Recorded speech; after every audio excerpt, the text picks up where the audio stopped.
On vous a déjà parlé de ce rhum né dans les cendres d'un volcan? Ça se passe chez De Paz, on est dans le nord-ouest de la Martinique, dans la ville de Saint-Pierre, située au pied de la montagne Pelée, le volcan mythique de l'île. Tout commence vers 1651 avec les premières traces d'une sucrerie sur l'habitation. Le nom de Paz vient de la famille qui est arrivée vers la fin du 19e siècle.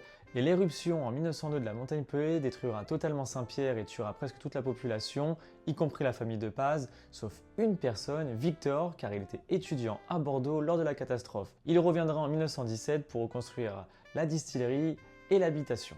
On y produit des rhums agricoles d'appellation d'origine contrôlée martiniquaise, plus de 400 hectares appartenant à la distillerie, un broyage dans les 36 heures, une fermentation courte entre 24 et 36 heures avec des levures naturelles, une distillation en colonne et des vieillissements dans des fûts de chêne français ou américains et pour les hordages des fûts neufs ou de cognac. Pour illustrer tout ça, je vous présente la De Paz millésime 2002. On est sur un jus qui a été récolté en 2002 pour commémorer le centenaire de l'éruption. Un rhum distillé en colonne et vieilli pendant 11 ans dans des petits fûts de chêne et selon les lots, ça peut varier entre 16 et 18 ans. Si vous cherchez un produit riche, élégant et complexe, cette bouteille vous conviendra. Au nez, des notes de prune, de cacao, de fruits secs, de bois. En bouche, un rhum très gourmand, boisé sur le café, le chocolat, les fruits secs, les fruits exotiques et l'épice.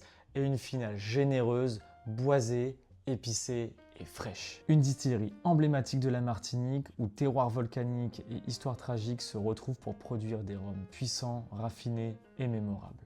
De Paz.